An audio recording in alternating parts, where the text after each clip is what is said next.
Hello and welcome to Brains, Bumps and Belonging, the Wrestling and Neurodiversity podcast. This is episode 2 and I am your host, Max McFly. I want to start by saying a massive heartfelt thank you. When I first set about doing this podcast, my aim was to just possibly reach one or two people who were living with neurodiversities or living with people who have neurodiversities, just to try and put the message out there that you're not on your own, and there are ways of dealing with it. So the fact that it's been viewed, watched, downloaded is absolutely incredible. So I just want to say thank you so much for everybody who's watched, everybody who's listened, those who have shared the post on social media, and those that have sent some really kind messages. I've had loads of messages from people saying they loved the first episode. People have reached out saying that it's helped them understand their loved ones a bit better, which absolutely blows my mind. I couldn't have hoped for more. So thank you so much for that. So let's get straight into it. I'm delighted to announce that since the last episode, I've secured some future guests on the show. So those involved in the wrestling business, some with neurodiversities or living with those who have neurodiversities. And I think they're going to be really interesting. They're going to give a really good insight into the world of wrestling and into their mind. But let's get right into it. I briefly touched in the first episode on some of the matches I'd had, and I name dropped a few people, but I think it's time I name dropped a few more. So I've had some brilliant matches so far. Quality wrestling. I've wrestled the likes of Tommy James, Dennis Archer, CJ Bear, Saxon Pike, Noah James, Exceptional Edward. Some really, really good, talented young wrestlers. I had my first singles match recently against El Grande Italiano, and that gave a different dynamic for me because it's my first singles match. You know, you haven't got somebody there to fall back on. When you're in a singles match, you're 5 minutes in and you're so out of breath, you can barely stand up. It's all right in a tag team match because you can go and take your partner in and have a breather, but when you're on your own, it's a totally different ball game. So thank you to El Grande for that match. I really enjoyed it, really enjoyed working with you. The fact you put so much effort in pre-match is a massive thing for me, as I touched on before. That preparation's key for somebody who's neurodiverse, and that security of knowing that the other person has got your back, that they've done their homework, they practice their match, they're also in the kitchen dancing through their moves, and that means a lot, and it shows when you come to the match. If I'm talking about my best match so far or most memorable match, I'd probably have to say the match I had with the inclusive group. So on a Monday night, Quality Wrestling have a training session for the inclusive group. It's open to absolutely anybody. Majority of people down there do have neurodiversities or extra needs, and it's their group, their safe space that they can go there and train and learn. They're as enthusiastic or more so than any other wrestler I've ever met, and what a really nice bunch of guys they are. I was invited to be part of a big 6-man tag, and we would go down on a Monday night for a few weeks before the event to practice, to go through the match, and like their enthusiasm is absolutely unmatched. You have to rein them in slightly sometimes. I mean, you can't have a big heavyweight guy attempting a 450 splash. I know Brock Lesnar tried it one time, but yeah, sometimes you have to rein them in from that enthusiasm, but you never want to take that away from them because their personalities are just infectious. And it was a real honour working with them, and not to patronise them, you couldn't tell any difference when it came to the match. The quality of the match itself I thought was excellent. So for me, that was a brilliant match to be involved in, and probably my favourite match so far. Incidentally, I wore a mask in that match, so I was a slightly different character. I was playing a heel, which I think I'm more comfortable with because I meant to say this in the last episode, but I get really bad anxiety as a face when I come out and what the crowd reaction is going to be. So much so that now I won't offer a high five until somebody goes to offer me one, because the thought of going for a high five and as a child there that completely ignores you would throw me off completely before I even got in the ring. So I'm about to change my tack there, but the fact I was able to be a heel and to play this different character, have a mask on, you know, people wouldn't necessarily have known that it was me under that mask. And that brings me on to feedback, actually. This is one of the main parts of what I wanted to talk about in this episode. So it's a difficult subject for most people, not just for those that are neurodiverse, but anybody. Nobody wants to be told that what they're doing isn't good enough, or things haven't gone that well, they can improve. But I guess if nobody tells you, how are you going to improve if you think that it's just going to be everything's perfect because nobody's told you? But the thing that's different with people that are neurodiverse is that they're very self-critical. They'll be their own worst enemy. If something's gone wrong, they'll know. They'll know straight away. They'll replay it in their head over and over again to see why that went wrong. They'll blame themselves. They'll blame themselves for letting other people down. And it can cause issues with confidence. So I think people need to be careful with the way they deliver feedback. You need to consider whose benefit you're doing this for. Are you doing it because you really want to help that person, or are you doing it for yourself to be able to say, look, I'm better than this person, and I'm going to prove that by telling them they did this wrong, they did that wrong, I can do this better than them. So have a think about why you're delivering this feedback. If it's the latter, if it's for your own selfish reasons, don't bother, keep it to yourself, because it's not helpful. They're not going to learn from that, and actually all you're doing is helping to drive them away. I spoke in the last episode about having that safe space, being comfortable and being around your people. If you start going around saying things like that to people without any thought or care as to what you're saying, you are going to drive them away, and it's unlikely they'll come back, because they will doubt whether that is their safe space any longer. They'll remember that feeling, what they felt when you told them that feedback, when you delivered that, how sad it made them feel, how alone it made them feel. And actually, if that's no longer their safe space, they will probably go into themselves. They won't want to go to training anymore. And I'm talking about this in a wrestling context because this is a wrestling podcast and I'm speaking from experience. But that can be to do with anything. That can be to do with your job. That can be any sort of hobby or pastime or sport you've been involved in at whatever level. Nobody likes being told what they're doing is wrong, but I'm just going to give an example of a way you could deliver feedback that's actually quite helpful. So instead of saying, and I'm going to use a wrestling example again, instead of saying, oh, that powerbomb you did in that match was rubbish, or that didn't go to plan, did it? That wasn't very good at all. You weren't supposed to do it like that. Try and phrase it like this. You could say something like, I really enjoyed that match. I liked it when you X, Y, and Z. I noticed that the powerbomb didn't go the way that you would normally do it, or the way you've been practicing and training. Did you realise that yourself? Was there any reason for that? Was it due to tiredness, or the communication between you and your opponent, or lack of confidence? I remember when I first started, I struggled with X, Y, and Z. So what I did was I asked the trainer, I asked Rishi and Raj, our trainers at Quality, to help me with this specific move, to give me advice on ways I can execute this move well and safely. And this was the result. But having said that, overall, I really liked your match. I like the way you did X, Y, and Z. It was really good. How do you feel about it? How do you feel the match went? And open that dialogue with them, rather than just a negative comment, because that's what it is. It's not feedback, it's a negative comment if you're just saying, oh, that power bomb or that twist of fate was rubbish, it didn't go very well. Your match will be remembered for mistakes. You know, it's not helping anybody. You know, I had that myself, and I really doubted myself and whether I was actually going to come back to wrestling. And I took a bit of time off and sort of regrouped, and it wasn't for the fact really kind people reaching out telling me, you know, you've done nothing wrong, we really like what you do, you know, you're good at this, we really want you to come back.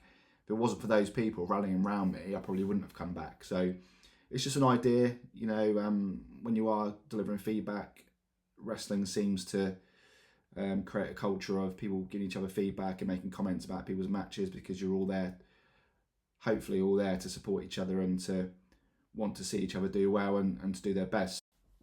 So yeah, talking of matches, my next match is on the 21st of February down at Venom Championship Wrestling, Stamshaw and Tipner Community Centre. Tickets still available. Shameless plug there, but they're doing some great things down there. I'm really fortunate to be part of their group. I'm in a tag team match with my good friend Jake Electric in our tag team Future Shock. It will be our in-ring debut at Venom Championship Wrestling, and we're taking on the current champions, undefeated CJ Bear and Tommaso, two very good friends of mine.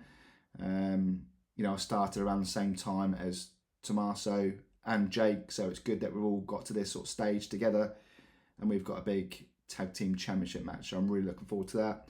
I'm also, fortunately, in the Rumble at that event. So they've got a Royal Rumble type match where the winner is the last person in the ring, and they'll receive a briefcase, much like the Money in the Bank, which they can cash in at any opportunity. When we're training down at Quality, we always do a warm up, and during the warm up, somebody will ask a question, we'll go around and we'll give our answer. I think one time the question was, what would be your favourite match in WWE? If you could be in any sort of match, what would it be? My answer is always the same: Money in the Bank briefcase match. I'm absolutely obsessed with that briefcase, and I'll do anything to win it. Now, I don't know what the plans are for Venom, but I would love to win that. I feel like I could do good things with that briefcase. It'd be a dream come true for me. And I've always been that nearly guy, like always close to winning stuff. Not just in wrestling, but in life in general. I thought to myself the other day, like, wouldn't it be nice to win that? Because I've never won anything. And the example I'll give is when I was training to be a police officer, there were 16 people in our training group. And at the end of the 15, 16 weeks training, we're all supposed to vote for student of the group. It could be based on anything. And we decided as a group not to do that because we didn't want to single anyone out. We were a really close, tight-knit group and we didn't want to single anyone out. So we decided, no, we don't want to participate in that. We'll just let the trainers decide. So the trainers decided and chose somebody else. Very worthy winner, I thought. He did very well, performed very well in his exams the whole way through. He was very consistent, so I had no issues with that. And then afterwards, most people said, oh, if we had done a vote each, we'd have all voted for you. So I would have won that. So again, the nearly guy, always the bridesmaid, never the bride. So yeah, of course, it would be nice to win something in a selfish way. There's plenty of other people down there who deserve it. And actually, I thought to myself, do I really need that to say that I've succeeded in life? No, I don't. I recently, over Christmas, went to my son Stanley's show. So he was in a musical, Christmas Carol, over the Christmas period, and it just blew me away. It was absolutely incredible. By far eclipses anything I've ever achieved in my life. He's just amazing. I'm not ashamed to say that I cried my eyes out when he first came on stage. Saw it 4 times. He did 13 shows over 10 days and he was amazing. He's just phenomenal. And I look at that and I look at my daughter who's doing really well with her ballet and her dancing. And I'm very fortunate with my life, and you know, in that brief moment like feeling sorry for myself, I'll never win anything. I thought, you know what, I've already won in life. Like, I'm so grateful for the things I've got, the things I've done, all the experiences. I've got a brilliant family. So no, I don't need it, but I want it. Give it to me. I'm going to do wonderful things with it. But there's one more thing I want to cover in terms of neurodiversity, and that is at Quality Wrestling, they have different sessions for different abilities, which obviously makes sense. Some people are more advanced than others. And I've always sort of shied away from going to the more advanced sessions, although I've been down there almost a couple of years now. So I should be able to go to any session and fit in quite comfortably, and I'll always be welcomed at any session I go to. That's not a problem. But for myself, like I haven't got the confidence to go to advanced sessions because some of the moves they do, I don't trust myself to be able to do those moves safely. And if I don't trust myself to be able to do a move safely, I simply won't do it. An example I'll give is preparing for a match with CJ Bear and Saxon Pike, and I went to do a backstabber on Saxon Pike. Never done one before. We talked through it. I did it, and I genuinely thought I'd broken his back. I felt awful. Down he went. He stayed down. Luckily, he got back up again, and he was fine after a few minutes. But that feeling of like I've just done that to somebody, it really knocked my confidence, and I thought like I can't be doing moves that I'm not confident in doing and doing safely. And that's the main thing with wrestling, is keeping each other safe. So I try and shy away from the advanced sessions, and this is just my brain sort of overthinking. That's what it does. But I'll go to sessions where they're not advanced sessions, but people from the advanced session will go to them as they should do. But I try and not be partnered up with more advanced people because I know that they're at a level that's much higher than I'm able to give them. And if they're wanting to try a certain move and I can't take that move very well, or I can't give that move very well, I won't have the confidence to do it. So I just try and hold back in the queue. And it sounds bad, and like it probably will hamper my development as a wrestler. But I would rather work with people with a similar ability to me, people that I know and I'm comfortable with. If I make a mistake, that there's not going to be any issues. Just the thought of hurting someone, it's an awful feeling. I don't want that to happen again. So yeah, there's always considerations around other people and overthinking, and yeah, for some it's just a case of get in the ring, do the move you've just been taught, get back out again. But for me, there's so much more going on. I'm sure it's the same for other people who are neurodiverse, and those that have hurt people in the ring, obviously unintentionally. It does knock their confidence, and I'll be talking about this to them. I'll be asking them those questions when I interview them. You know, when something has gone wrong, how do you come back from that? So Royal Rumble predictions.